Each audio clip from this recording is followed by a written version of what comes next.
And welcome.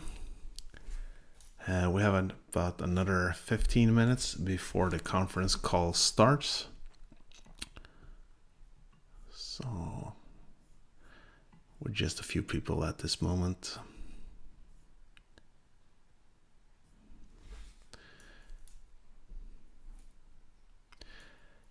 And I reckon most of you have seen the results from their earnings. So if you haven't, take a look here.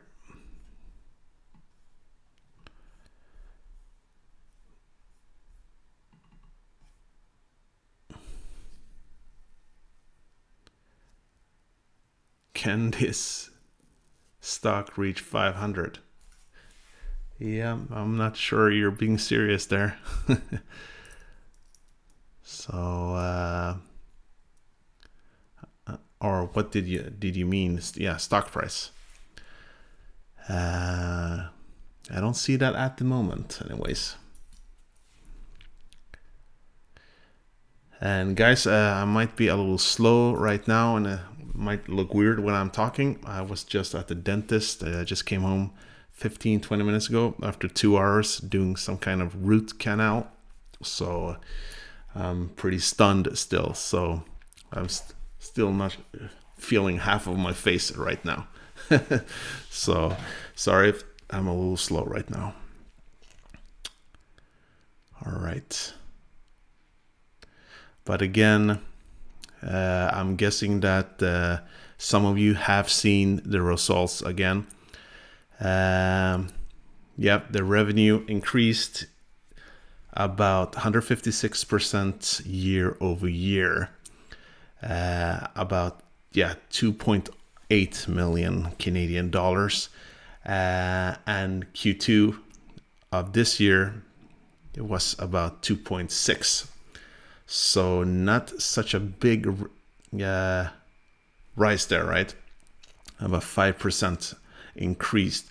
And I would say that most of us probably thought it would be a lot more than that. So it's going to be interesting to hear what he says about that. If you saw my video before, 2 days ago, I talked about that. I was hoping, like many people, that it could reach about 3.5 million. Considering how well they've been doing every other quarter. But that I was worried about this quarter, considering that, as I talked about when it comes to Tattoo Chef and Beyond Meat, we know that people might have gone on vacation now. People have been taking their vaccines during that period, April, May, June, meaning that they might go out eating a lot more at restaurants. And I would say that considering what a huge difference in increase it is this time, it's still positive, right? But it's still a huge difference. I think that might be one of the reasons, but it's going to be interesting to hear what they say about that. Yeah, a bit disappointed, Salvatore, with top line revenue for now, but it makes sense as a lot of the setup will help for Q3, Q4. Yeah. Also what I discussed in the video 2 days ago, and I'm sure most of you are aware of that even though they've gone up from 300 stores to 750 stores, one would have imagined that the revenues would be way more, but we don't know when they are actually going to start selling in those stores, right? It might have been that those stores came in the end of that period. And actually, that discussion came out in July, right? Or in the beginning of August.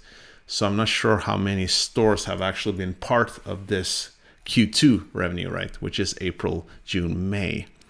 So, and in the end of March, they had only 300 stores. So again, when will we see the counting of those 750 stores? That's another reason. Something that this surprised me is actually this, they have said, we've always known that oh, let's getting some music here. Yep. That we do know that about 80% of their revenue, and they've said that a couple of months ago, is supposed to be from e-commerce still, 3-4 months ago, even half a year ago, and 20% from stores. But that was going to change, right? That we're going to see 80% from stores instead of from e-commerce, which will be obviously a huge difference then. But I'm guessing that's not happening anytime soon, because it's said here that now during Q2, it is still around 80% from e-commerce. So that makes it even less surprising then that they don't have those kind of numbers that I guess many of us are hoping for, right? So I was a little shocked that it's still 80% though, but it is, I guess it takes time to actually get in. It's one thing to actually sign those deals, it's another to actually start selling them at these stores. So we'll see. Hopefully we'll see something totally different in Q3. So yes. Something you guys are wondering about otherwise? Is everyone disappointed when it comes to their revenue this time? What's up, my favorite plant investor? Hey, Nick, how you doing, man? Welcome.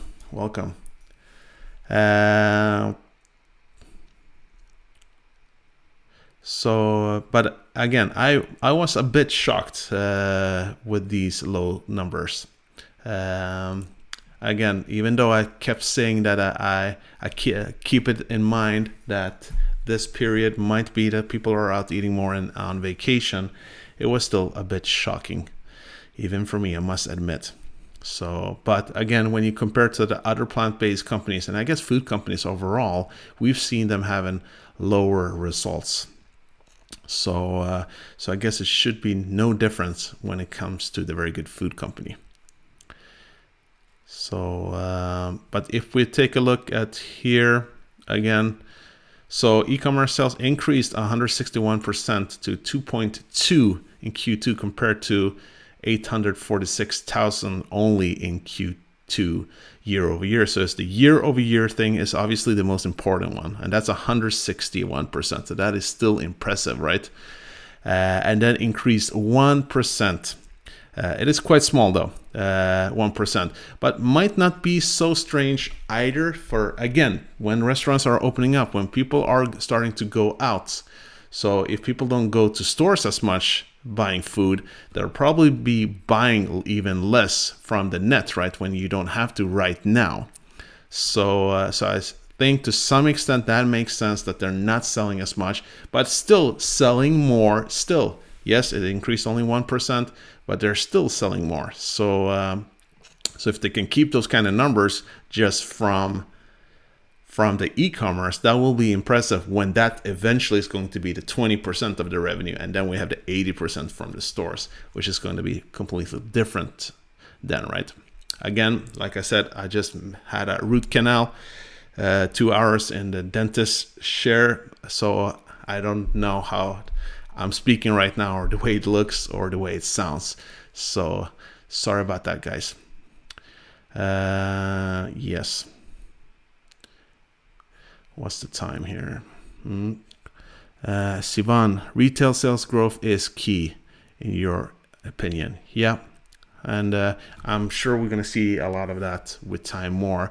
But yeah, it does seem, if you've read the whole report, that it does, I'm starting to wonder if they're actually going to reach 3,000 stores by the end of this year, which they claimed a couple of months ago, because they're talking here about that they're going to have more stores in the beginning of Q1 in 2022. So we'll have to see that. Christopher, how many of the viewers of this stream are invested in the company, and how many tried it once?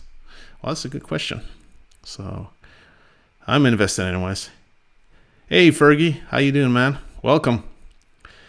Sivan here. I mean wholesale and food service, non-e-commerce, because their e-commerce coverage is limited. For sure. Especially now. I think e-commerce will be an even bigger thing with time. And I think that's something companies should really get into.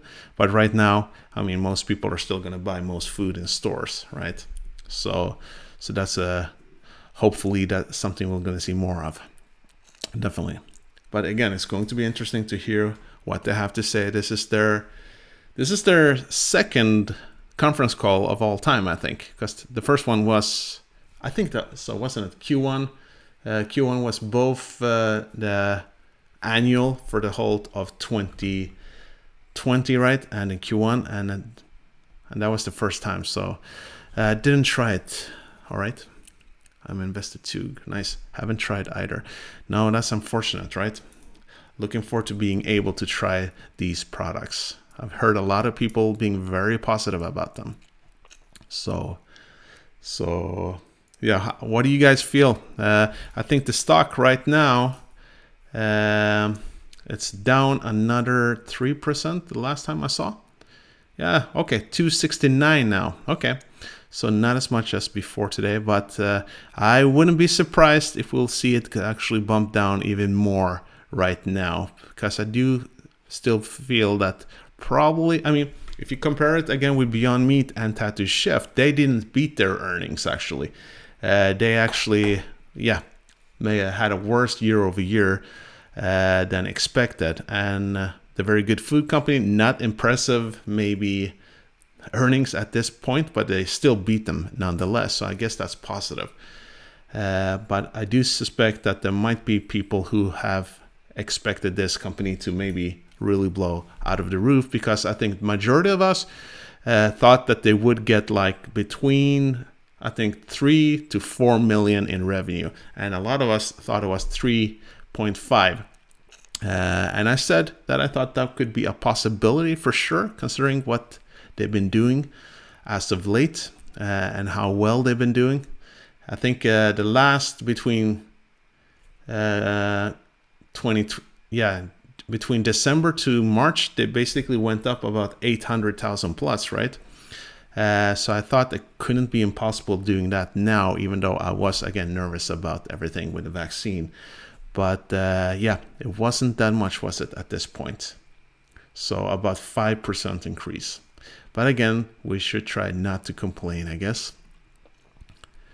The revenue growth was far too low, Matthias. Yeah, I'm guessing that's what most people feel at this point. Just gonna check that everything works here. Yeah. Did you guys hear that sound? That classical music? Hope so. I'm guessing you did. Oh, actually, it's muted. Okay.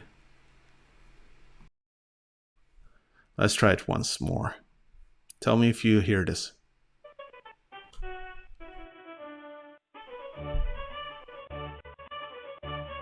Oh, nice. So let me know if you heard that, so I know that the sound will work fine when we start this. Yes, very good. Lovely. So, lovely. So it should be now in a few minutes. They might have been a little slow on actually keeping the time last time, so we'll see. They're still new when it comes to these kind of things. So, loud and clear. Awesome, Christoph Bayer. So, but let's have this here. I'll try to keep this when they're talking.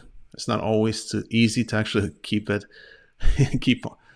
on time when they're talking about what they're talking about. Well, I'll try, but I'm also going to write some notes here. So we'll see how well that works.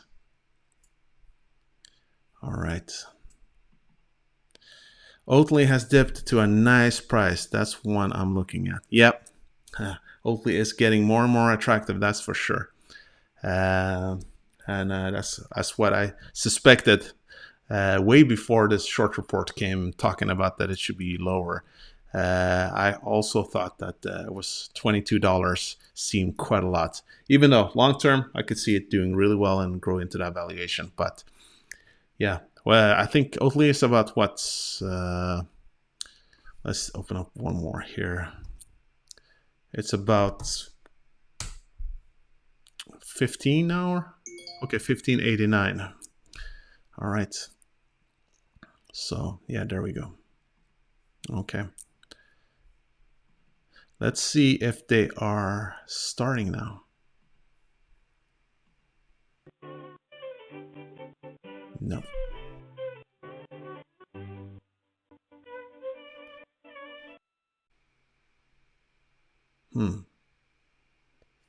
Maybe they're about to start now.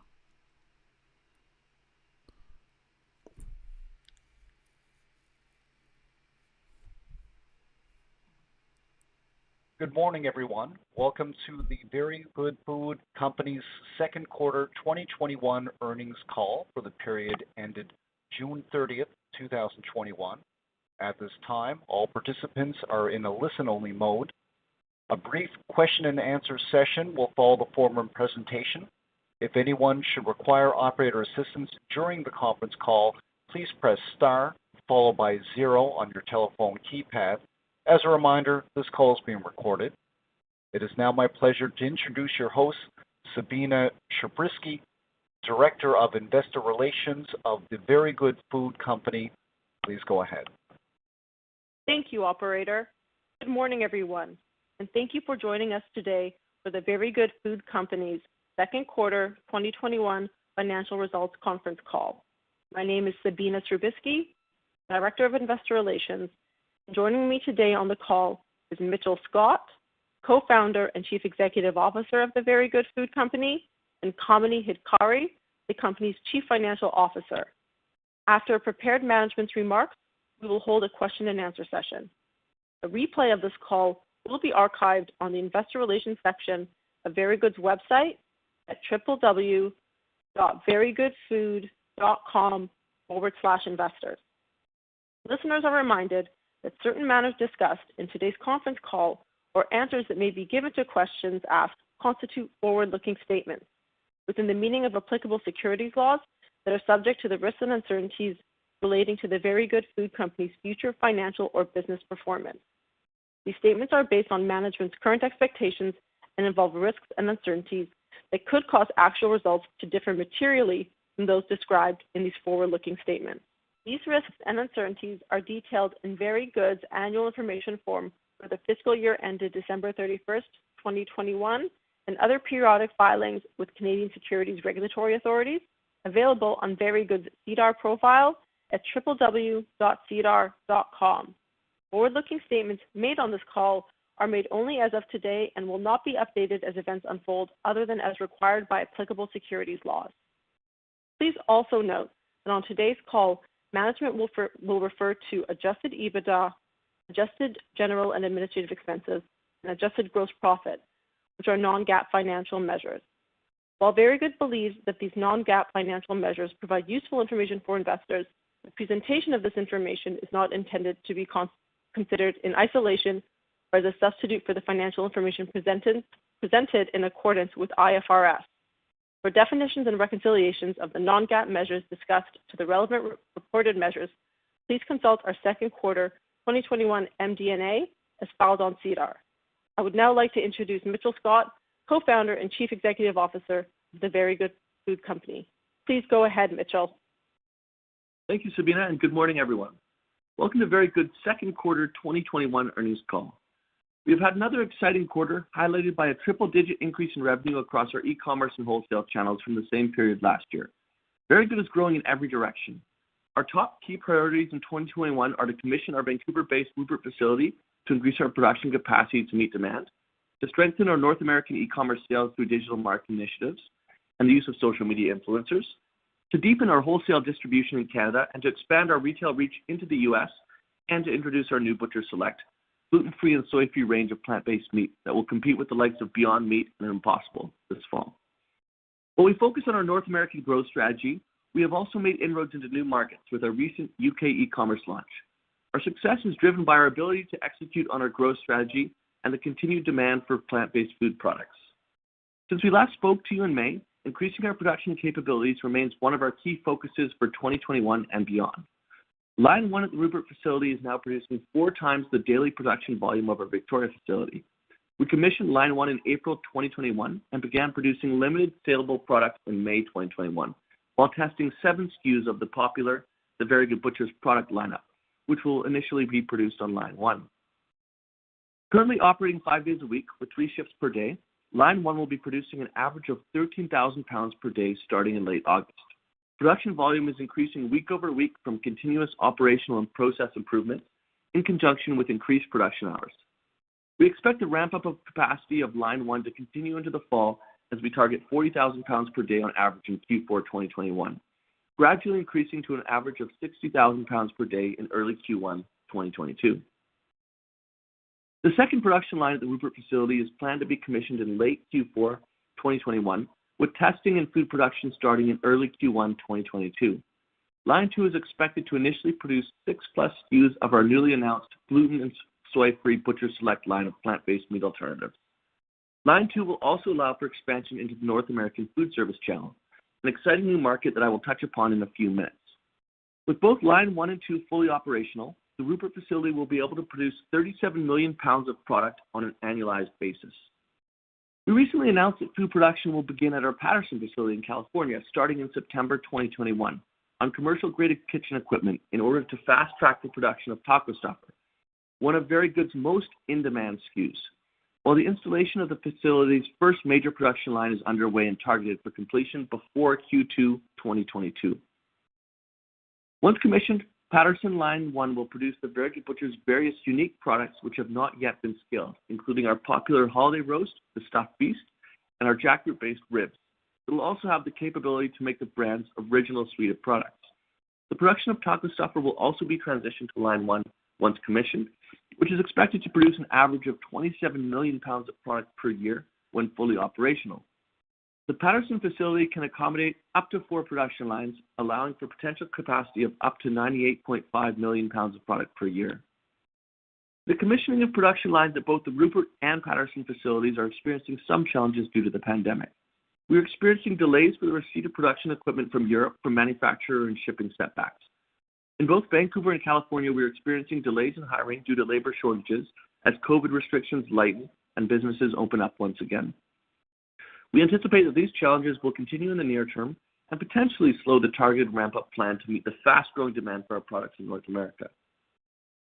We continue to see strong growth in e-commerce sales year over year as we work with new marketing firms to find creative ways to attract new customers to our platforms, increase conversion rate, and reduce customer acquisition costs, including partnering with social media influencers.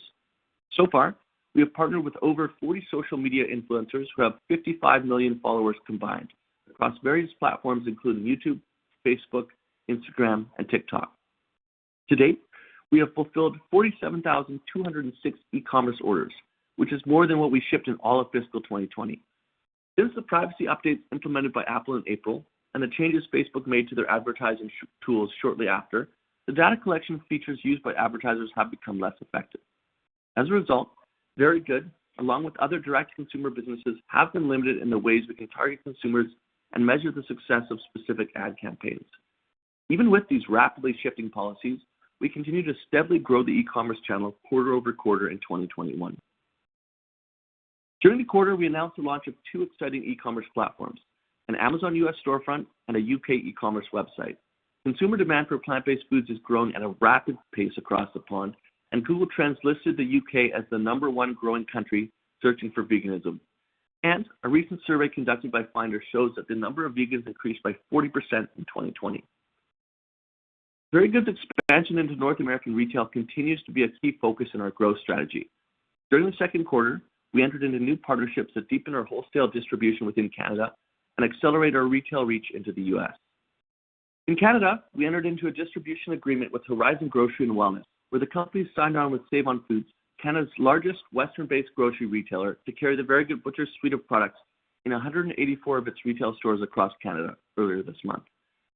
In addition to our new broker arrangement with Green Spoon Sales, we entered into 2 new distribution agreements during the quarter with United Natural Foods, the largest publicly traded wholesale distributor of health and specialty food in North America, and KeHE Distributors, a top pure-play U.S. whole food distributor of natural, organic, specialty, and fresh food brands across North America. Together, these 2 distribution partners represent over 15,000 food suppliers and distribute to more than 60,000 natural food stores, chain and independent grocery stores throughout North America.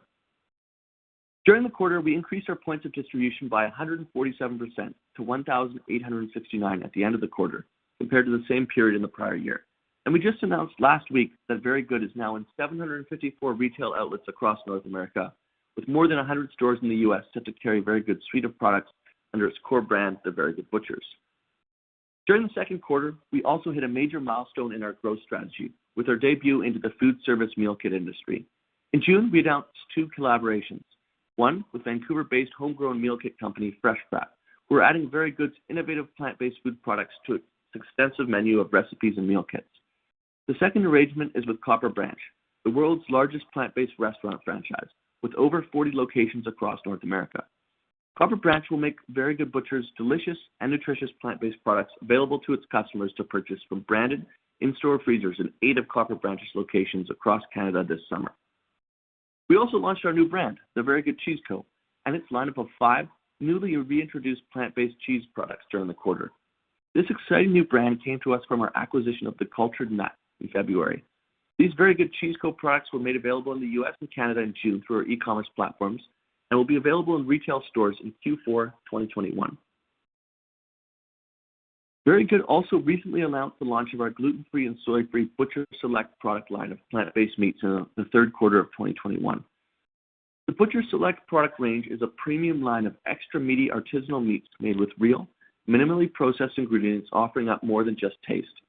The new product line will diversify Very Good's portfolio of plant-based meats and position the Very Good Butchers brand in the alternative meat substitute category, which has been largely dominated by Beyond Meat and Impossible Foods. The products pack an extra meaty taste and texture and will initially be available through limited release on Very Good's e-commerce platform, with the retail rollout across North America to follow. With more consumers interested in plant-based products due to a focus on health and sustainable habits, more than half of U.S. households are now purchasing plant-based foods. According to SPINS data released by the Good Food Institute and the Plant-Based Foods Association in April, plant-based meat sales have outpaced conventional animal product sales for the third consecutive year. The Butcher Select line will not only appeal to households interested in a more plant-based diet, but also extends the company's consumer base to the estimated 30% of Americans who avoid gluten. With that, I would like to turn the call over to our CFO, Kamini Hitkari, to review our financial results in more detail. Kamini, please go ahead. Thank you, Mitchell, and good morning, everyone. In the second quarter of 2021, we achieved revenue of $2.8 million, representing a 156% increase from revenue of $1.1 million in the same period in fiscal 2020. The increase in revenue was driven by higher e-commerce and wholesale sales, resulting from the company's scaling of production and distribution to meet demand in both sales channels. Compared to the previous quarter end, revenue increased 5%, or $138,000, for the 3 months ended June 30, 2021, mostly due to higher wholesale revenue resulting from an increased number of points of distribution achieved during the quarter. Year-to-date revenue grew to $5.4 million for the period ended June 30, 2021, an increase of 280%, or $4 million compared to $1.4 million for the period ended June 30, 2020. E-commerce revenue increased 161% to $2.2 million in the second quarter of 2021, compared to $846,000 in the same period of fiscal 2020, and remained relatively flat compared to the first quarter of 2021. E-commerce sales comprised 79% of total revenue, resulting from 24,000 orders in the second quarter of 2021, an increase of 114%, or 13,000 orders from the same period in fiscal 2020. Year-to-date e-commerce orders fulfilled were 47,000 for the period ended June 30, 2021, exceeding the 40,000 orders fulfilled in all of fiscal 2020. The increase in e-commerce orders was driven by the scaling of production and distribution to meet demand, and an increase in key marketing initiatives to drive higher sales volume in both Canada and the U.S. Even with the changes previously highlighted to both Apple and Facebook's privacy settings, we expect e-commerce sales to continue to be a significant component of the company's revenue during the year. Wholesale revenue increased 168% to $455,000 in the second quarter of 2021, compared to $170,000 in the same period of fiscal 2020, and increased 32% from the first quarter of 2021. Wholesale distribution points increased 147% to 1,869 at the end of the second quarter of 2021, compared to 757 distribution points in the same period of fiscal 2020, and increased 32% from the first quarter of 2021. We expect to be on the shelves of many more stores by the end of the year, but more so in the first quarter of 2022, after major retailers' fall 2021 product category review periods. We continue to execute on our manufacturing strategy to increase our operational footprint. During the second quarter of 2021, we sold 307,000 units of product, an increase of 132% when compared to the same period of fiscal 2020. Quarter over quarter, we sold 42,000 more units, resulting in a 15% increase. Adjusted gross profit was $1.1 million, or 39% of revenue in the second quarter of 2021, compared to adjusted gross profit of $469,000, or 43% of revenue in the second quarter of 2020. The decrease in adjusted gross margin was primarily driven by the timing of certain procurement expenses recorded in the prior year. Adjusted gross profit was 39% of revenue in the second quarter of 2021, compared to 37% in the first quarter of 2021. The improvement in adjusted gross margin was mainly due to increased sales volume, achieved through maximizing the production footprint at the Victoria facility, as average weekly production output increased 20% from 20,000 pounds per week to 24,000 pounds in May 2021.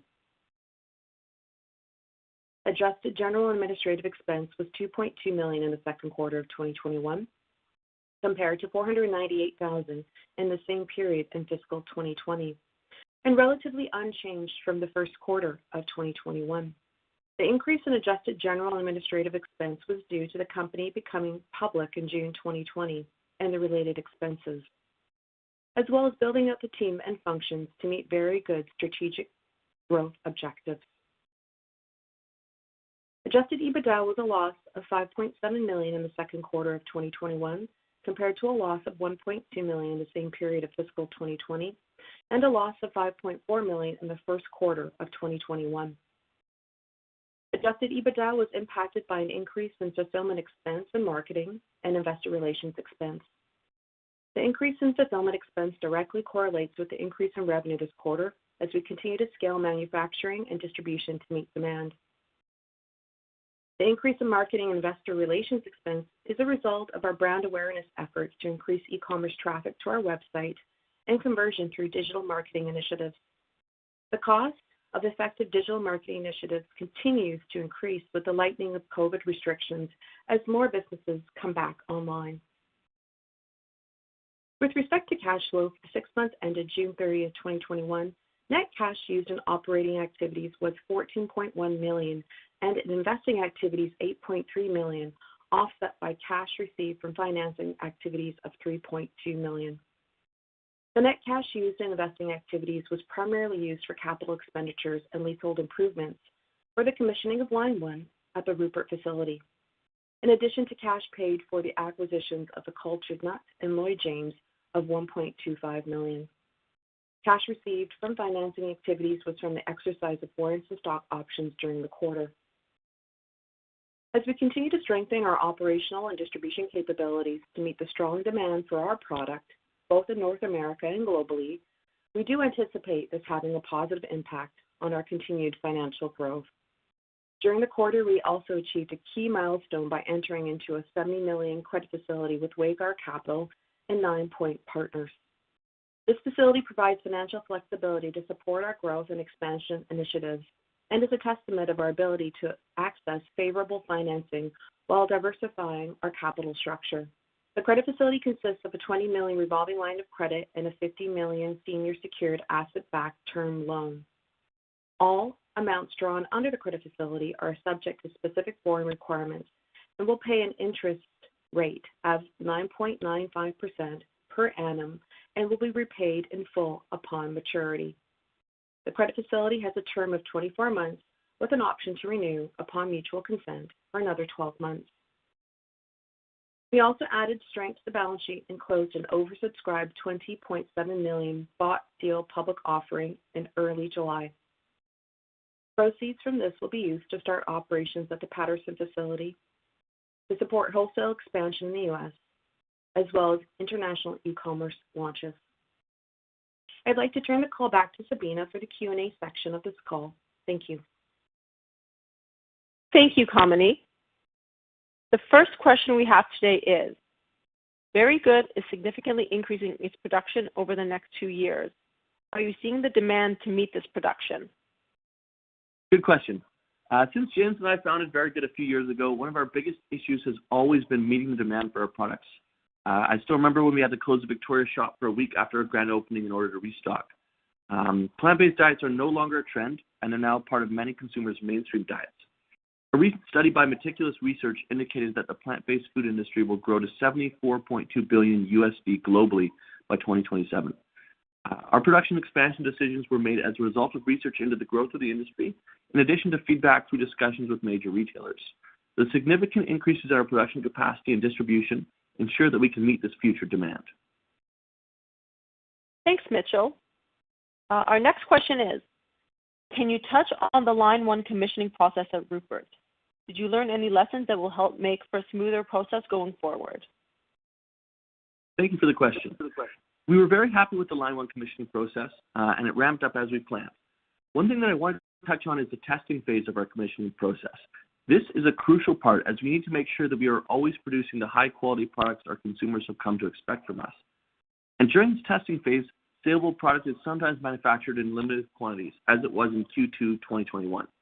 It is important to note that as we commission additional lines, we will continue to adhere to our testing process in order to iron out any issues and make sure we can manufacture high-quality, saleable products.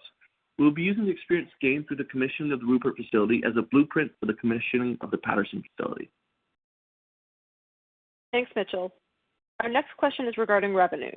Kamini, it's for you. When do you expect to see revenue increase on a quarter-to-quarter basis? Thank you for the question. We are certainly moving in the right direction as we continue to build out our production capacity in order to meet the strong demand for our products.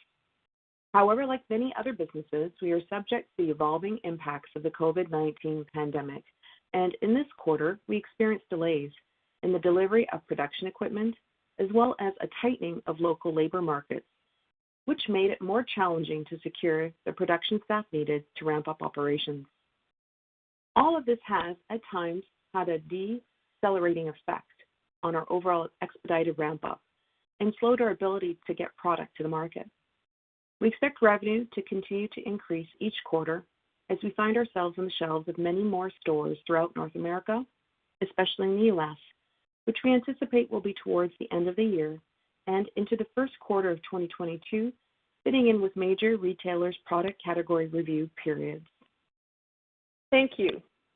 The next question we have is regarding Very Good's e-commerce and retail channels. Where do you see the most room for growth? And what do you see as the optimal split between these two revenue streams? That is a great question. E-commerce will always be an important platform for us, as it is a strategic tool that not only allows us to launch our new innovative products quickly into the market, but allows us to move into new geographical markets and enter into new retail partnerships, as we're able to raise brand awareness and showcase the demand for our products before we hit their shelves. Two excellent examples of this are the upcoming limited launch of our new Butcher Select gluten-free and soy-free product line of plant-based meat on our North American e-commerce platforms before we roll it out into retail locations, and our recent introduction of our products to UK consumers through our new UK e-commerce platform. At the same time, we clearly see room for growth in the retail segment, specifically in the US, given the sheer size of its grocery market, which is estimated to be $875 billion USD, of which only 6 to 7% represents online grocery shopping. It makes perfect sense that we are pursuing as much growth in this channel as possible. As we move forward, we see e-commerce revenue comprising roughly 80% of total revenue to an estimated 15% in the next 3 years. Thank you. Thank you, Kamini. I'd like to turn the call back over to Mitchell for concluding remarks. Very Good has had a great year so far, and our incredible progress is made possible by our amazing team. I want to thank our employees for their hard work and dedication to making Very Good a leading plant-based food technology company. I would also like to thank our investors and consumers for their continued support. We are committed to continuing to bring you innovative, high-quality, nutritious, and delicious plant-based products. Thank you for attending today, and we look forward to having you on our third quarter financial results call in November. Ladies and gentlemen, this concludes your conference call for today. We thank you for participating and ask that you please disconnect your line.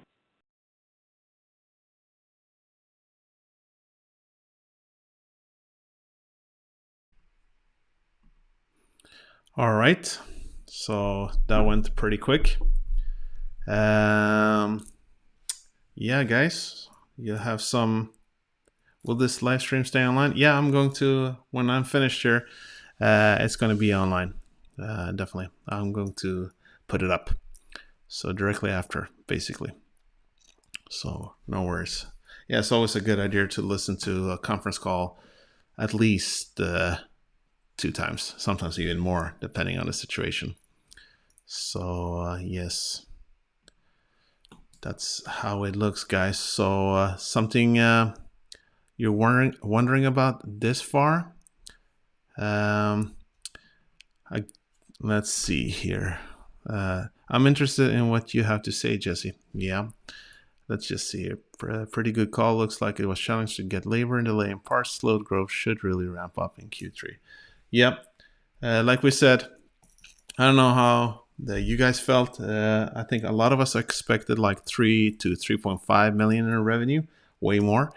And it is actually way more considering that we're talking about under $3 million, right? So if it would have been 3 million or 3.5 or even 4, a lot of people thought it would be 4. I even saw some people thinking it could reach to 5 million. And I guess it's not so strange considering how much they grew, right, before. If we just take a look, I'm sure you've seen that before, but I showed that if we take a look at Q1, right? Let's see here. Yeah, so actually from December, it went up about, if we take the whole thing here, if we have it here, let's see. Or maybe I missed it, sorry. I'm not finding it here. Let's see, financial quarterly results. Yeah, here we go. So from December to March, right, they went up about 800,000 in those 3 months. And then from September to December, about 500,000. So, I mean, I guess in many cases, you would actually expect, I mean, at least the same, right, 800,000, which would have meant around 3.5, right? So to some extent, that is a bit surprising, and getting a lot more stores now during this time too. But again, as we said, it's not a given that they got those stores. They might have been in the end of this period, right? So they wouldn't have counted that in. So I think that could be one of the reasons here. Yeah, and like I think Taylor said, they're talking about delays. They're talking about COVID, labor shortages. Can't use my mouth in the proper way, sorry. So that could obviously be part of the reason here, what we're seeing. But I still think another part of the reasons, I know I'm going to sound like a broken record. I still believe, again, people taking the vaccines in April, May, and June. And why would they go out, if they go out eating more at restaurants, if they travel, which they could do if they're taking the vaccines, and people expecting Rona to actually be way less, like last year during warmer periods, they wouldn't go to stores buying as much food, right? So, and like I said, we saw that with Tattoo Chef, we saw it with Beyond Meat. So it makes sense that could have happened here too. I'm not sure, I didn't feel that we got those kind of answers from the management here regarding that. So that's just my theory. I really haven't heard many other people talking about that, but I'm actually going to stick with that. So I think that makes sense to me. So it's going to be interesting to see what's going to happen now during Q3, obviously. I'm also feel it is strange that they are talking about stores, and it says that also that they're going to have more stores before the end of the year, but way more in the beginning of Q1 of 2022. But they're not mentioning any I mean, it could be me, but I didn't feel that they mentioned anything about the 3,000 stores now or how many they expect to actually get to, right? Because they've been saying since basically, was it since May, right? Beginning of May, that they expected 3,000 stores in the end of the year. And now, was it, just 1-2 weeks ago, they were at 750 stores. And that's when I started questioning, does it make sense then that they are going to be able to reach 3,000 stores before the end of the year? So we'll see. I guess I might be too harsh here, but I think they never go deeper into questions. No, they don't. I agree with you, Matthias, there. They don't do that. And one of the reasons, obviously, could be that that they're still a new company, young crew, right? And this is new for them. It takes about 20-25 minutes and they're finished. With Beyond Meat, it's usually 1 hour, 15 minutes, 1.5 hours in their conference calls. Obviously, it's a much larger company with a larger history. But Tattoo Chef is something in between 45 to 50 minutes. So, that was a red flag, Tommy Nichols. Yeah, regarding the stores that they're not mentioning that. It could be, Tommy, in their defense, that they feel that maybe they are speculating too much, and that could be a negative thing, knowing that maybe they need to, take it down a notch. So, but I was happy to hear that when CEO Mitchell Scott in the beginning talked about the production line, that they still expect 37 million pounds of plant-based meat ramping up there, right? And they're still talking about 98.5 million pounds plant-based meat in the Patterson facility, right? So I guess that's good news still, but I'm thinking we're going to need to see more. Always answers just on the surface level. Yeah. The market is not happy today, and this call didn't help. No, it is interesting to see. Let's take a look again. Where are we at now with the stock? If we update it here. Yeah. Almost 5% minus here today. Yeah, I wouldn't be surprised if we'll see more, to be honest, in the coming days. I know that some of you, or 1 or 2 of you, were commenting in my last video that I'm not sure if you meant me or other people, that were getting more bearish now when the stock is actually getting cheaper. I'm not bearish. Personally, I've been bullish when it comes to this company from day one, right? And I think just because you're trying to urge caution, right, what to expect, doesn't mean that you're not bullish anymore. But like I've said all along, this is a long-term prospect for me anyways. And it does seem that long-term means different from different people. For me, long-term is way more than 2-3 months or half a year or a year. Long-term is, for me, I mean, most I notice YouTubers that talk about it being around 2 to 5 years. I think it's actually long-term is usually between 10 years, actually. But 5 to 10 years, in my case, would be long-term normally. But obviously, I do think we can see great things in 2 to 5 years from now. So that's the way I see it. So I would say I am still bullish, but it is obviously concerning a bit that they grew this little now. Even though we have to remember it is still a positive sign that they are going plus, right? Because again, Tattoo Chef, they actually didn't beat earnings. They actually lost at about 2 to 4 million. And Beyond Meat, they went up like crazy, and the restaurants 270% year over year, which actually makes me believe more in my theory that people are going out more to restaurants, yet they lost year over year when it came to the stores. So again, I think that's something we need to remember here, right? let's see here. It sounds like almost no production from Rupert in Q2. This surprised me. I also noticed the company didn't provide total production in pounds, or did I miss this? I do think they talked about that. Yeah, I do think. I mean, they mentioned it in their. Let's see here. If we go in again, they were talking a little further down that they are. I think so. Let's see. I mean, they are talking about 40,000 pounds on average starting Q4, right? And that's what he said now too. And about 60,000 pounds in early Q1. So basically, they're still keeping with that, right? So, and they're still keeping with that the average price, was it $14? Now, the average sales price, wasn't it 12 or 13? Well, maybe it was 14.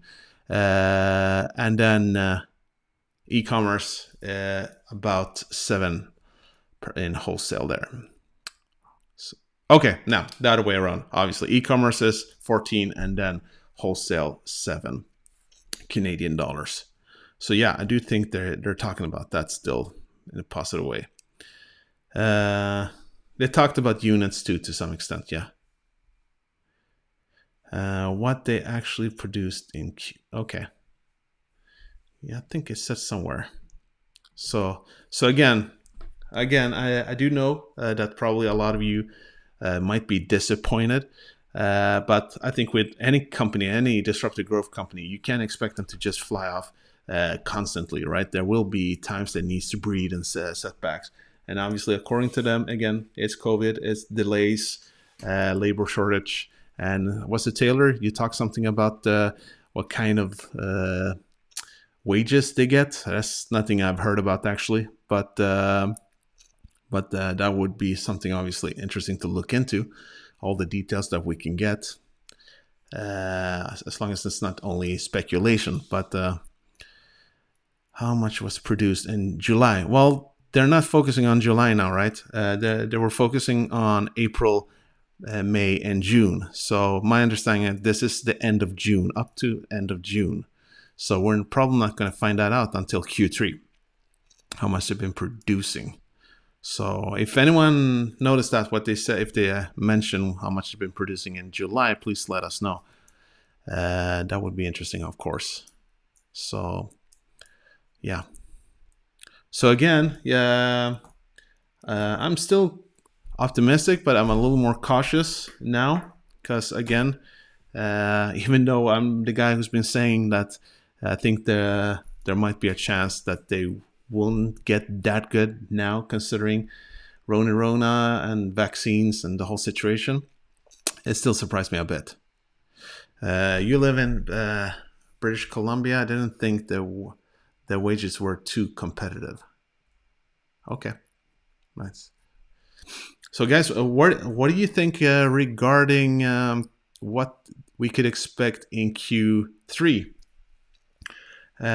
Because even though I think we can actually expect more in one way, and one of the reasons is because it's still going to be summer in many of those months, right? Because Q3 would be, I guess, July, August, and September. I'm not sure about Canada and the US, but I think so. It's like in Sweden. I mean, it's pretty much summertime here up in all of August anyways, and sometimes long into September. So that could mean that people might still go on vacation, go to restaurants normally, right? Which could further impact how much they sell in stores, right? And that could be something to maybe be nervous about too, or not nervous, but be cautious about, be wary about that, right? But my thinking is, and that is also, sorry for comparing them all the time, but I think there's something to learn there in a positive way from Beyond Meat, is that Beyond Meat got about 150 million in revenue this quarter, but they are actually expecting less in Q3, which is unusual. So they were being very cautious there, saying that it could be only around 120 to 140 million. So way less, right? And one of the reasons is that it's the D variant. And I've been thinking about that too, the D variant. That The D variant, we've heard a lot more about the D variant starting in June and especially July and now, right? Meaning that, and we know that even if you're double Pfizered up, like taking both shots of the vaccine, right? When it comes to the D variant, it seems that it will still only protect you about 64%, at least from the latest Israeli study. But it still protects about 93 to 95% from you being hospitalized and getting seriously ill. But still, there's still a 36% chance then if you've taken both shots to get the D variant, right? Because it affects us a lot more. It's a lot more contagious. Meaning that I think there's a chance that starting in July and August at least, people who were planning to go on vacation or people who were going out more in restaurants might now take it more easy again and getting scared. Because what we've seen anyways in the US, it seems like people are starting to use masks more, and they're talking about using more masks again. I'm not sure how it is in Canada, but I should have asked a friend who lives in Vancouver. I talked to him for an hour yesterday. He just talked about Bitcoin. So, but I know that Canada is normally really strict on this. So that could be beneficial, obviously, for a company that sells most of their products. I mean, yes, in e-commerce, but also in stores. But I think that would be beneficial for e-commerce as well, of course, if people are getting more careful. Not that we should be happy about that if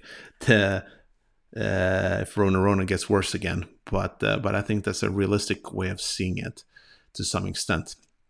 That we could see some pretty good numbers, hopefully there. But the market overall is really, really unstable right now, as you guys know. And that's why it did seem, maybe my thumbnail from when I said that could we see the stock going to $5 to $6 if they have a great earnings, which they didn't have, obviously. I'm not sure if people understood that I was being ironic or maybe sarcastic should be the word, right? That I really don't see them going there right now. Even if they would have had great earnings, if they would have had 3.5 million or 4 million, I don't see them flying up that way right now. And it's not because I'm not bullish about the company, but it is because the overall market is really unstable now. I mean, we do know that the Fed still really aren't giving any clear answers. They're also uncertain and nervous. And we know the D variant is acting out. But also, I'm not sure if you thought about that, how much you follow the news, but down in Afghanistan right now, it's really harsh. I've had a lot of Afghani friends growing up too, and I know a little about the history and the situation down there. And now when the U.S. actually left, they're basically, have taken out all their soldiers. We know that it's catastrophe down there now in Afghanistan. And the Taliban's taken over the regime now. And I know I saw the news here, in their palace, the presidential palace, they're actually having prayer and recitation of the Quran. And so it's getting really different again in Afghanistan. And that is obviously making the market even more nervous because the US and most of the Western countries are against this. They're not happy about this. Whilst Russia and China basically are okay with it. And Pakistan, I think, as well, at this point, that they see them as maybe the legitimate. So, again, I can't really pronounce stuff correctly right now. So I think that's going to affect the overall market also. So, and it's not only, obviously, it's not only very that is suffering because of this, right? As I'm sure you know. If we just take a look overall of what I have on my list, let's see. Yeah, we see a lot of red here, right? I mean, and overall, it is interesting though that the S&P 500, well, maybe not so strange. A lot of value companies, but they're looking pretty good now. But otherwise, the down is down here. Nasdaq also, but we if we look at Oatly, yeah, we know that they're actually up today. But GDMP is down -3%. Good Natured and Very 4.7. Beyond Meat 2.5. Plant X, Vega there 4% minus. Tattoo Chef 2.3. Square is down. A little down there. Tesla 1.3. So yeah, but value company like Apple there down.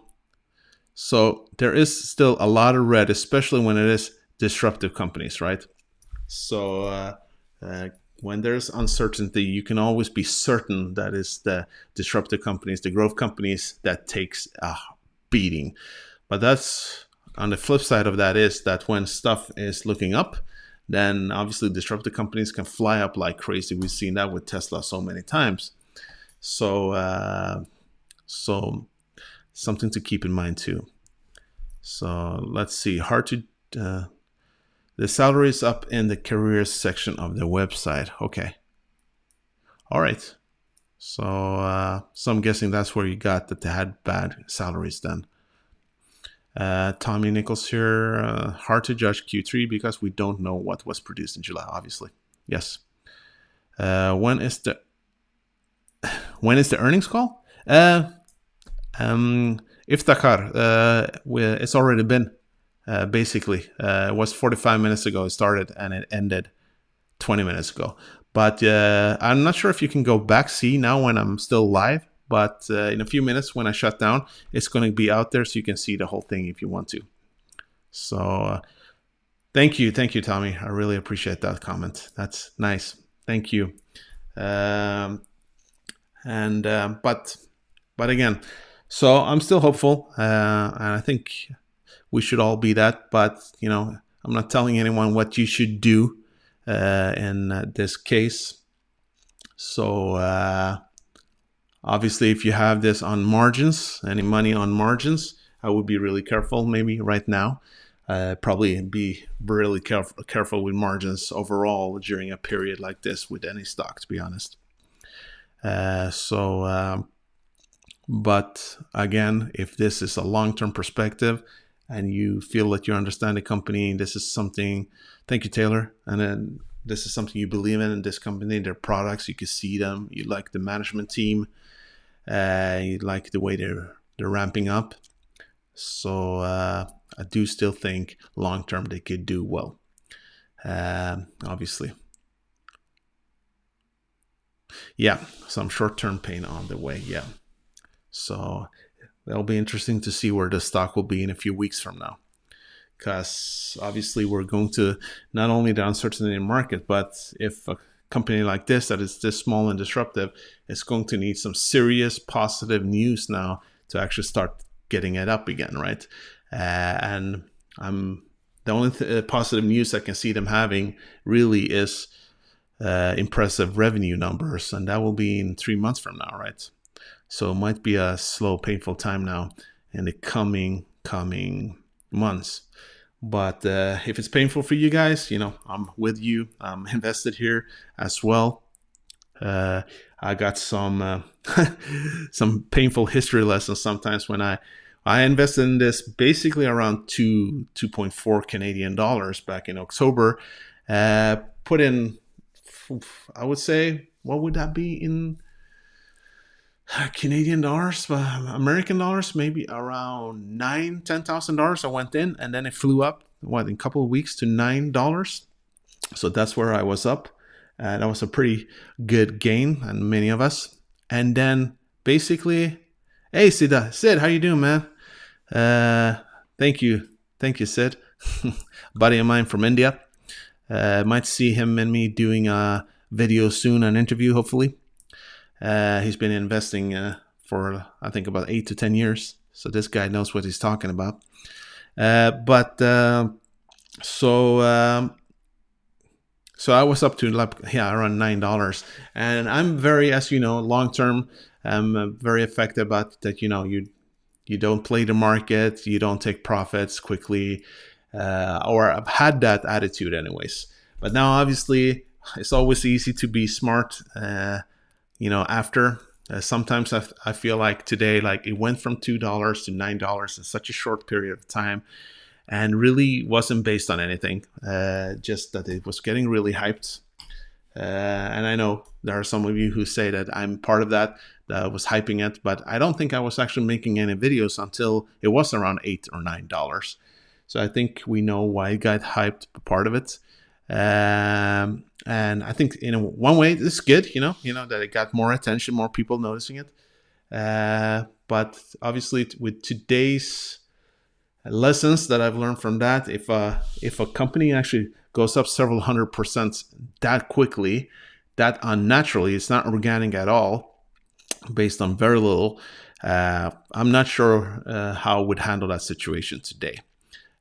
Even though I'm a long-term investor, I believe to just keep it there. But it went really quickly there. So I'm in the boat. If you guys feel that you've lost a lot of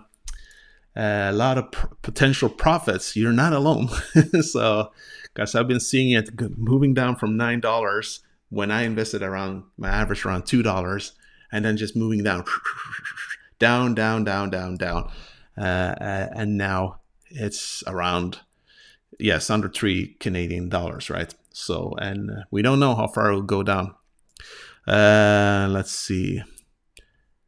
So I'm feeling your pain, guys, even though I'm not worried since long term, but it annoys me still, of course. I'm only human. We'll go to 230, 250 Canadian. Then we'll surprise in Q3 or Q4 and start the right momentum back up. That does sound reasonable to some extent, I must say. It does. Because a part of me has been wondering, could this go back under, $2 or something like that, Canadian dollars? But I've noticed that so far, anyways, we've had a very loyal following here when it comes to, I'm not only talking about the channel, but yeah. By the way, guys, you're part of the reason that I really started growing in the first couple of months. I really appreciate you guys. I really want you to know that. But also loyal to the stock in itself and the company. So that's why I am hoping, obviously, that it won't fall down too much and people will keep buying. Antonio Pinto, there is any company in the market like VRYYF selling the same product? I have heard that they're maybe not exactly the same product, but there are similar companies out there. I think both in Canada and the US. So we've talked about that on the channel a couple of times. Do they really have a moat? Are they unique? Might not be that they are that unique as we want them to be, but sometimes their moats maybe to some extent could be that if they have a really well-known branded product that people love and people know about, and they do actually ramp up really quickly, meaning that more people will know about them, that could be their salvation, obviously. So, and also depending on when it comes to gluten-free, their gluten-free product. I saw someone who put up a picture about it today, I think, on a Facebook group, how healthy that is going to be if we compare it to Beyond Meat. Medium, long-term perspective for sure. Yeah, Salvatore. Yeah, exactly. Karambin Singh, my cost basis is around $4 American, but I'm in for the long term. Same here.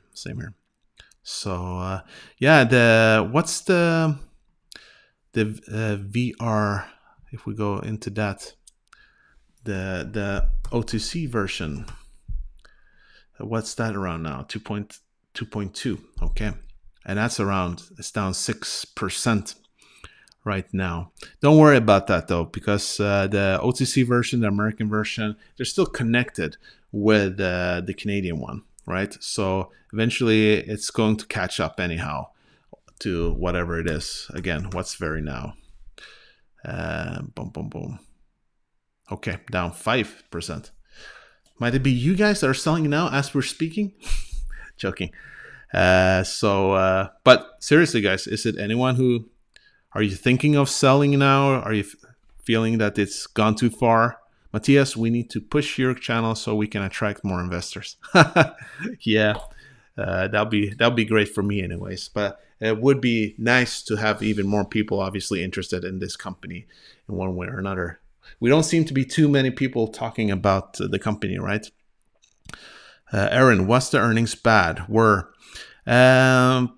They were still, I mean, they were doing better than last one, but they only went up about 5%, Aaron. And I think a lot of us thought that it was going to go up a lot more than that. So, oh, Tommy, you sold them. Okay. Did you sell the whole thing? So, all right. We'll catch up some core stuff or mostly. Yeah. Aaron, you can to look at the video later if you want to. Yeah.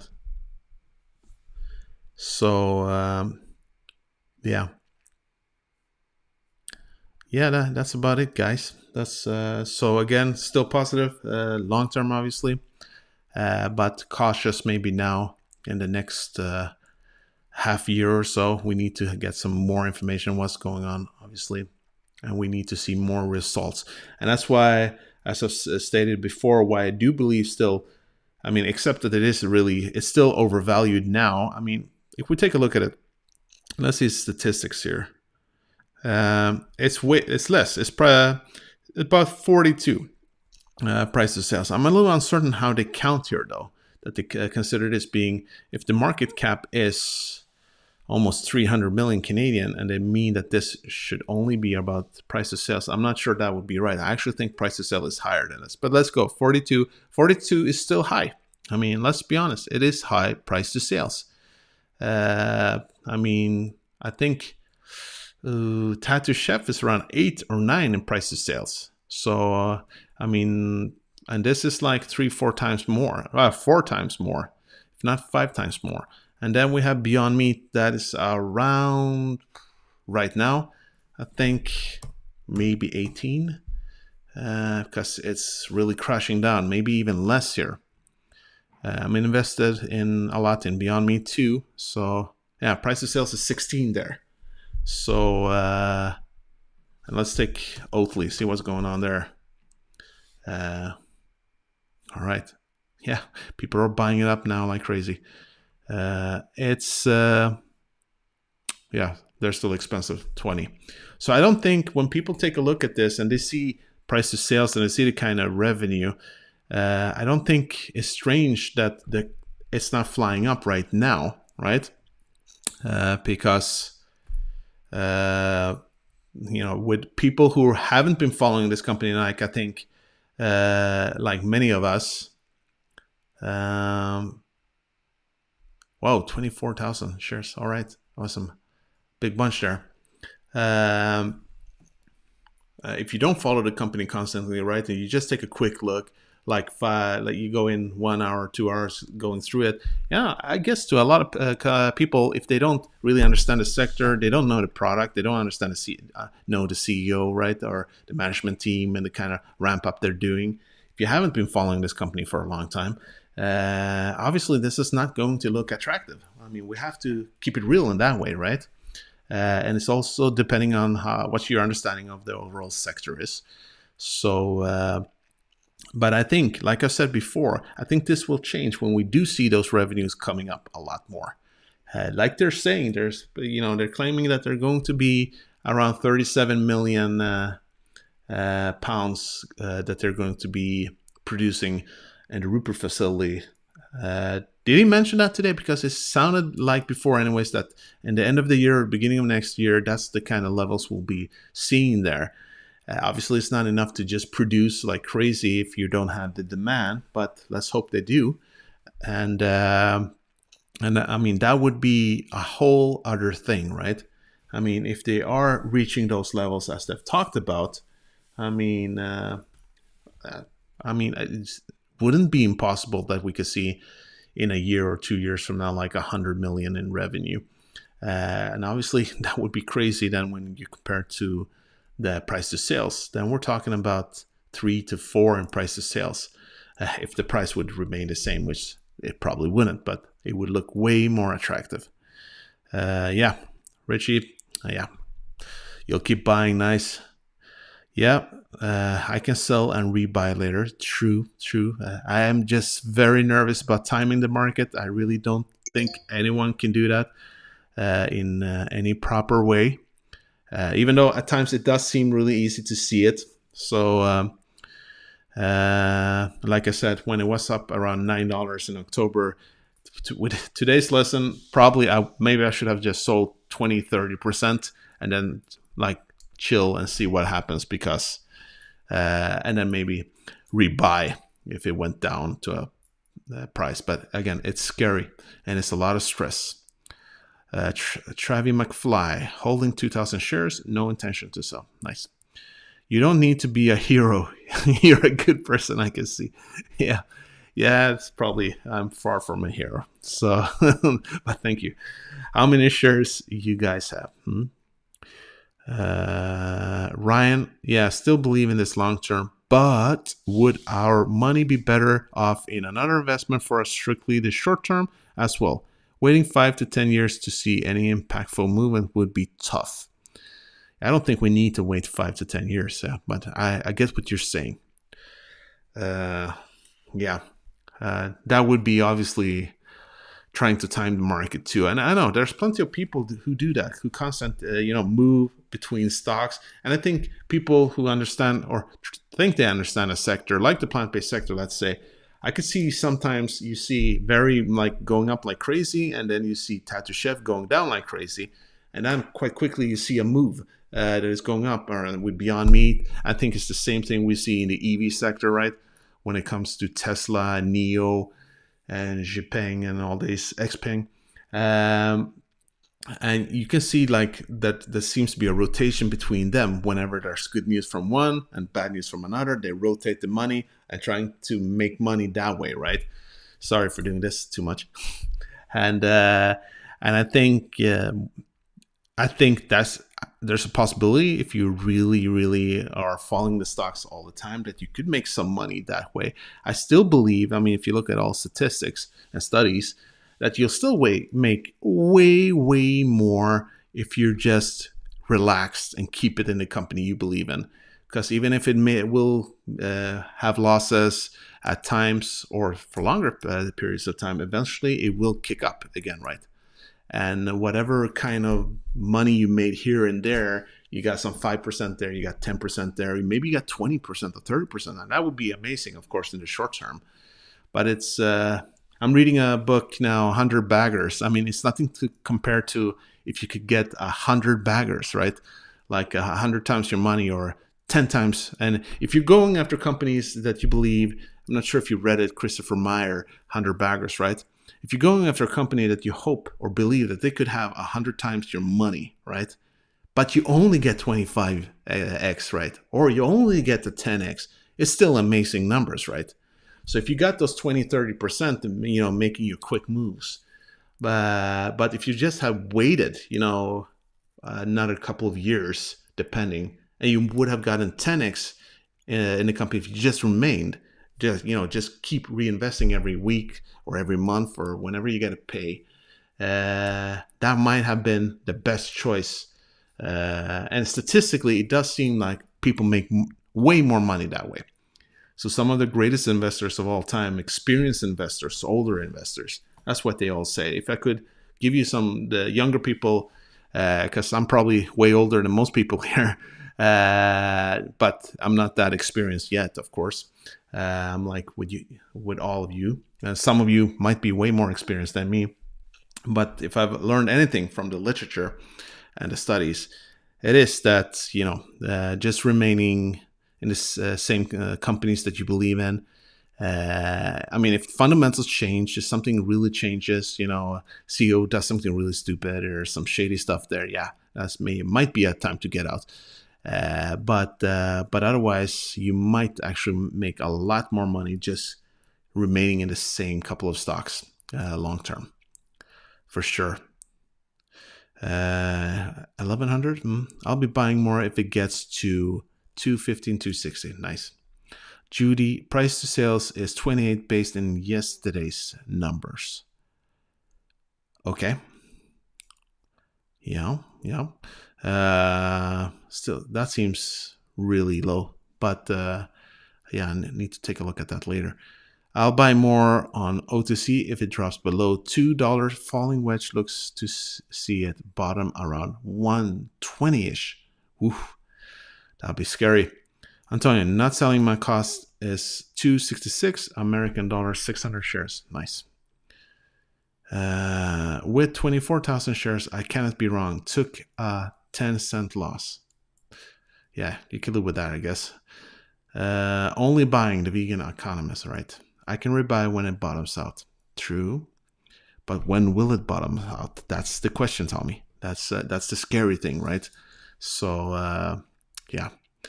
What do you think about Beyond going for the plant-based milk sector? Has that been something they talked about? Haven't seen the news as of late, last day or so. But I actually do think that is something they probably will do. I think it will be a natural thing for them to do for sure, considering that the PepsiCo deal is not something they've started with. Sorry, someone called me. So I don't think that's something's going to happen. The deal hasn't started yet with PepsiCo, and they talked about that they're going to do healthy snacks, right?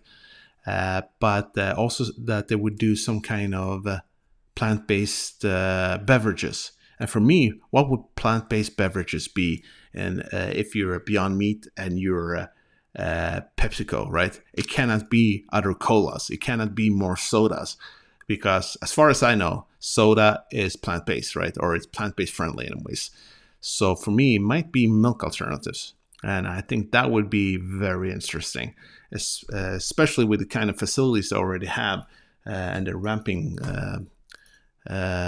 possibilities they have. So that would be interesting.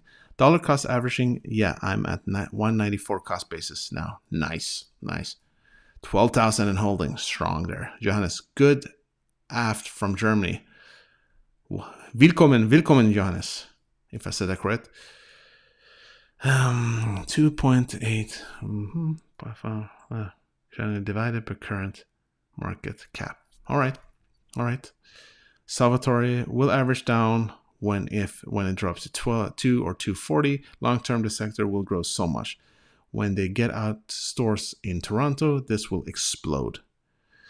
I picked up Alibaba, hoping to flip for 30% gain, then ideally pick up some at a discount. Still a gamble, of course. Yeah, Chinese stocks is interesting, especially now the way they have tumbled down, right? I do worry about Chinese stocks. I've been thinking about it off and on, Alibaba being one of them, but kind of like even Cathy Wood and ARK Invest basically jump out of all Chinese stocks. My understanding is, or most of them, that's a bad sign. But there are actually one really big investor, Ray Dalio, who think that Chinese stocks could be a good one. But I don't like the idea when the government totally can control the companies. Like whenever it suits, whenever it floats their boat, they'll go in and control the company. I don't think that's good business.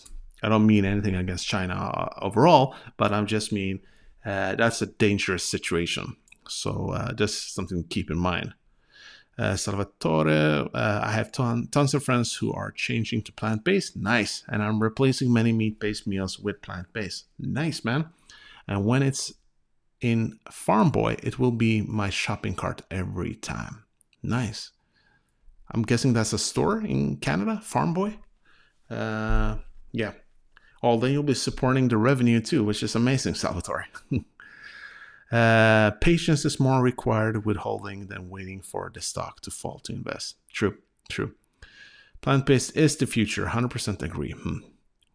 Yeah, obviously with my channel, I need to believe that, so I definitely do. Less stock that you understand better is probably best, yeah. Instead of firing in all directions, take some sniper shots. I like that, some sniper shots. I'm invested in about 8 companies, and sometimes I feel I'm invested in way too many. But I know most people believe that you should be way more diversified, right? Beyond made a patent for Beyond Milk, and guess you're right, that might be for the Pepsi deal. I have some information to look up. Thank you, Karabi, for telling me. It's scary indeed, but I don't see China collapsing everything. No, I don't believe that they collapse either. I still believe that that's going to be one of the strongest economies alongside with India for sure. So they're going to do really well. But again, right now, the way the government has started to push down on their companies, their best companies, even their best geniuses and CEOs that they thought that they were in China, that they were kind of like off limits. They weren't. So I think with Jack Ma, when he disappeared like a couple of months and then woof, he had to find out his place again, right? So, but yeah, that'll be interesting. I still believe in China is going to do really great long term. So yeah, all right. So a lot of you still here. Good. So just a quick question. I keep taking time to start my Discord channel. Be interesting to hear here how many here are interested in having a Plant Stock Discord channel or be part of that, where we can connect with like-minded people, or it doesn't have to be only like-minded, of course.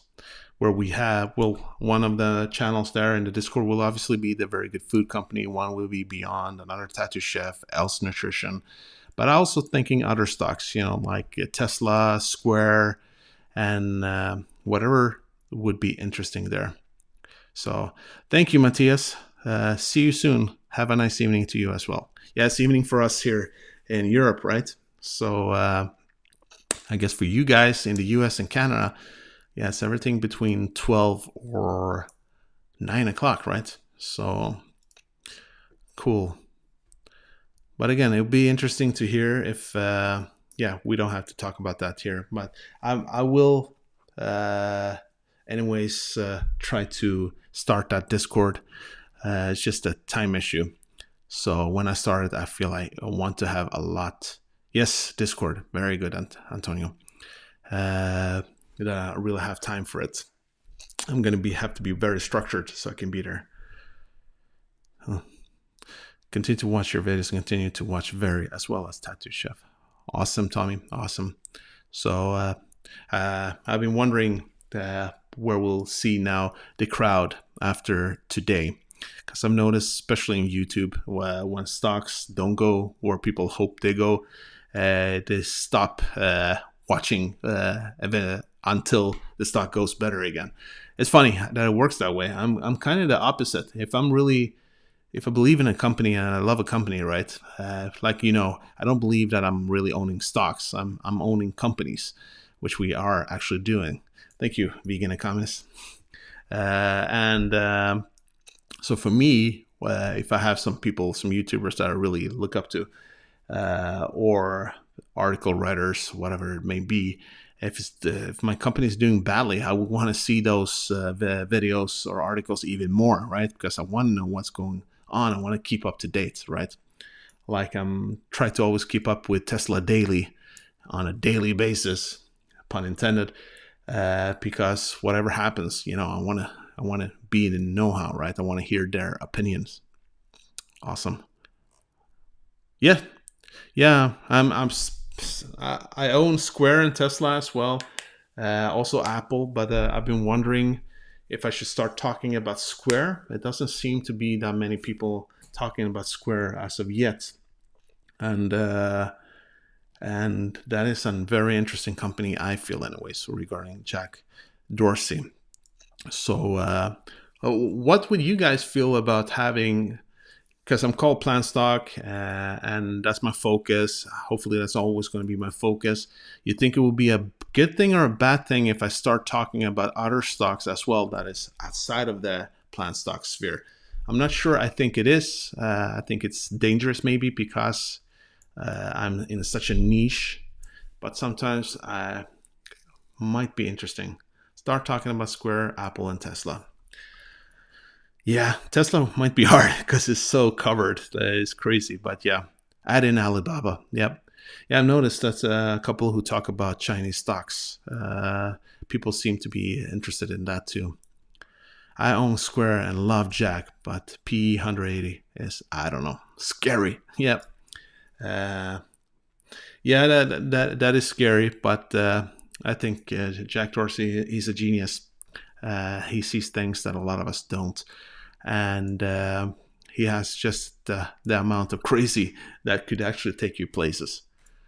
So, but I might do that. We'll see. I might bring in talking more about other stocks, but main will be focusing on plant-based companies, obviously, and never forgetting about the VRYYF.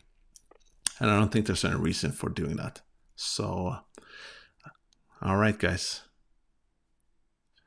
EV stocks would be nice. I mean, yeah, plant stocks, the planets. So I've been thinking about that too. So buy Didi and Baba and PSFE. All right. All right. So today. All right. I'll do that now directly. Thank you. All right, guys. I might have to let you go now. Good idea, as long as the companies can be described as vegan. Yeah, I've been thinking about that too. And I think Square could probably be described as plant-based for sure. Yeah, that's what I normally do. That's who I am. I'm always honest. Honest Joe here. Not the best person, but I am always honest. So that shouldn't be a problem. Add an E to your... Yeah, Planet stock. That's actually funny that you say that. I've been thinking about that at times when I feel that my channel at times grows too slowly. If I compare, it depends on who you compare with, but there are some people who I feel they grow really fast, and I'm not always sure that they are doing something very different from me, but maybe because they're not so niched, right? So sometimes I've been thinking about having Planet stock instead, talking about companies that I think are benefiting the planet in different ways. And I think Tesla obviously is doing that, and EVs as well to some extent, for sure. Maybe not Nikola. Could be a sensitive topic. But Planet, yes, Planet. I agree. Good wonder. And I have been thinking about actually looking into Planet 13 and maybe VRYYF as well. So I think it's interesting. I'm not still certain what I feel about cannabis, that anybody could just go buying it. But personally, philosophically, I actually don't think cannabis is something bad if you compare it to conventional conventional medicine. I think in many ways it could be better for you, actually, especially people who have real pain without having to have all those kind of side effects, right? But so I thought maybe Planet 13 or VRYYF would be interesting to look into. And cannabis and marijuana, it's a plant, right? So it makes sense for the channel. So let's see. For doing this, by the way, thank you, Vegan Economist. You have had a few talks on it, but usually you have been focusing on the food part. True, I have. Talk about greener energy or fuel, like GRN. I've been thinking about that as well. Good idea, actually. Thank you. Buy a high quality camera and set up some studio lights and keep with the content, and subs will skyrocket. Yeah, I've been thinking about that too. That's, I know it looks probably pretty lame back here. But sometimes I don't know if that would be enough, to be honest, because I feel that maybe content is more important and being maybe more diversified or varied in what I'm talking about. So, but I might do that with time anyhow. Okay, maybe I shouldn't laugh, Anthony. So cannabis has some side effects. My short-term memory hasn't been working since college. Yeah, I'm not sure I meant maybe doing pot or anything like that. Maybe in controlled versions like CBD oil and stuff like that. Yeah, because I think smoking in itself, even if it's probably better than ordinary cigarettes in some ways, it's still smoking, right? So it's going to be really bad for your lungs. But pivot as necessary. True. Thanks, man. You got great content, but I feel you. To try explore more stocks, as you say. Yeah. maybe I am way too comfortable in the plant-based sector, because I feel, for me, like most things, when I do something, I want to be really good at that part and really focus on that, right? So sometimes when I think about going into other stocks that aren't in the plant-based sector in the same way, I feel like a little conservative. I'm like, should I be talking about this? I don't feel I can master that as much. I'm not saying I'm mastering this, but I think I know this pretty well now, the plant-based sector, to some extent. It's better than booze, yes. True. I would say that too. So that's why I've been a little careful about where I should go in, right? If I should move on to other things. And I don't want to lose, obviously, my plant-based subscriber people, right? My loyal subscribers, because that I move on to another part that I talk about too. But obviously I want to grow not only as a YouTuber, but as an investor too. I think it's good to go into looking into other stocks as well. How do you see the current portfolio of Eat Beyond? Yeah, I haven't looked at them recently. Let's just take a look at them quickly here. I am very skeptical, though, to be honest. I have talked about Eat Beyond, obviously, before, and I do it every now and still. I was a lot more positive before, but I feel like they've been really bad when it comes to communicating with their, and I've actually contacted them several times, and I haven't gotten, after 3 or 4 times, I haven't gotten any answers from them. So, all right. So obviously the most interesting company they have, in my opinion, except the Very Good Food Company and Good Natured, both really interesting companies, obviously. And I'm also invested in Good Natured. Very small investment, but I actually do see great things with them.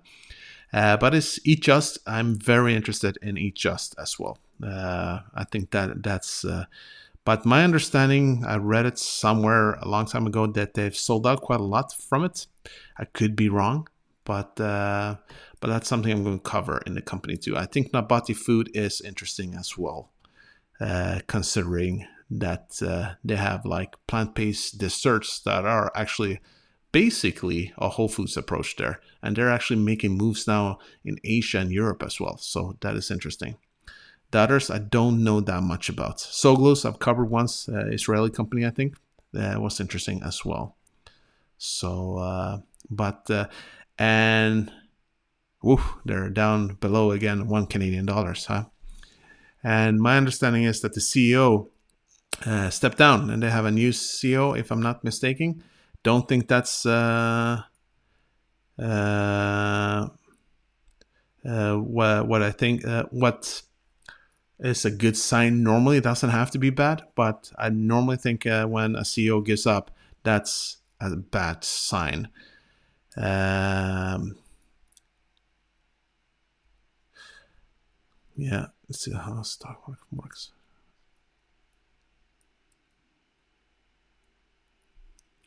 Retail. So you need to study how the stock market works, okay, specifically with small caps, because your videos neglect mentioning the financing cycle, share structure, marketing to retail investors. Your videos are too focused on ridiculous revenue predictions and eye-catching price targets. I respect your opinion on that undefined last name. Interesting name. So I'm all good with having some critique. And I don't claim that I'm a perfect investor or that I know everything when it comes to investment. So definitely that I can respect. If you feel that my revenue predictions are ridiculous, yeah, that's okay if that's what you feel, and you say that respectfully. But I don't. I try not to predict when it comes to stock prediction in the near term, because I think that's almost impossible anyhow, and that's why I normally talk about 5 to 10 years. But when I do talk about them, I don't do it because I know people talk about that us YouTubers, we try to hype stocks, or we try to have these thumbnails to lure in people. And obviously that's true to some extent, that we want people to be interested in content. But nothing I talk about is me not believing in it myself. So that might mean that you think I'm crazy. But I always talk about what I believe in. And I've talked about where I see where VRYYF could be in 5 to 10 years. And some people think that's ridiculously high prices there. I've said things about Beyond Meat. I know how high revenue, not only revenues, but the price prediction there too in 10 years from now. And I'm totally fine if people think I'm insane when it comes to that. That's what I see. That's always been my strength, that I'm not always the best at every little detail, with stocks, companies, life in general. Not always the best with that, but I'm always have a strong part of me as a historian. And when I studied to become, I was interested in getting a PhD in history, was to see the whole picture, right? And understanding what is going on and how everything, how all the puzzles are connected. That's usually my strength. And that's what I see in the plant-based sector. And I see with a lot of these companies, how far they will actually go and how you can connect it to different political changes in society, and how it's going to change politically. So, and the paradigm shift that we're in, that I've been part of in 20 years. So I would never claim that I know everything, and I think few of us do here on YouTube or anywhere actually. And again, I don't think it takes a genius to make money on the stock market and actually becoming quite wealthy in the stock market if you are, if you have a lot of patience, right? And you try to learn as you go, right? But you're careful. Definitely, I don't think it takes a genius there. So let's see. I mean, many people feel more comfy with fonts, which is carried out by experienced people. Yeah, probably. And I would say that if you are nervous, when it comes to stocks, fonts would normally be better. Definitely. Okay, so you mean like Eat Beyond then, right? Right. True. And I have said that about Eat Beyond before, that I do feel when you take a look at the way they look for new companies to put into their portfolio. I mean, they seem to know what they're doing. They are experienced, and so there's no question about that. But that doesn't mean, obviously, that the company itself is always run the best way. And I think what I don't like, and I've said that from the beginning, is that the people who work there, the management, they're about they work with it about 10%, right? Each. So meaning that they're 10% focused there and 90% in other places. And I don't like that, right? That makes me scared. And also that, as we know, that they haven't put in that much money into the company themselves, just really small amounts. So I'm feeling, how dedicated could they be then, right? So that's, for me, to some extent, warning signals. Doesn't mean it won't be a great company long term, but I am cautious when it comes to that. How come the products sold increased from 265,000 to 317 from Q1 to Q2, but revenue increased only 5%? What do you think that is? Haven't really looked into that, Iftakar. That's a good question. So I'm going to take a look at the article again. So I might have to take a deeper look into that. Let's see. Probably not now done.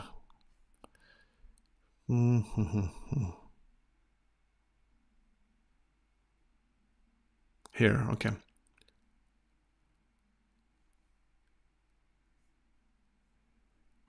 So then,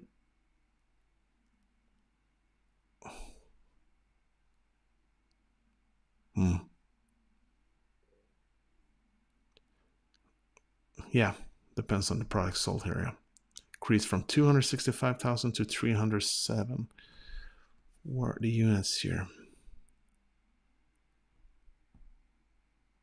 Yeah, I guess it's like Tommy. It depends, I guess, on what kind of prices they have, right? That could mean really different than in revenue, obviously. I mean, they have quite varied prices on their products, right?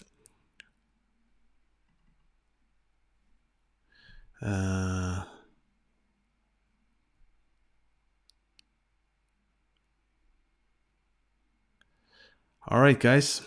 So it's about 1 hour and 45 minutes, and I think I'm going to need to actually eat some food now, especially now. Now I can feel the swelling going down. As I told you in the beginning, I had a root canal filled that took, and it's not finished actually, took about 2 hours. And I came home 20 minutes before the live stream. So I'm starting to feel that I can start talking normally again.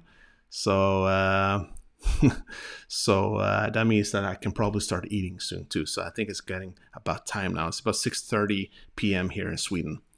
So here we have a visit from Mowgli again, my cat. So the beast would have sold well for Easter. Yeah, probably, definitely. Company's still great. They will do great in years to come. Yeah, I think they will. Definitely. All right, guys. So that was it for today. If you don't have anything else that would be important now in the end, I'm going to shut down now and then just put this on the tube after. All right, guys. Thanks a lot for participating today, and I will see you soon, right? Peace out.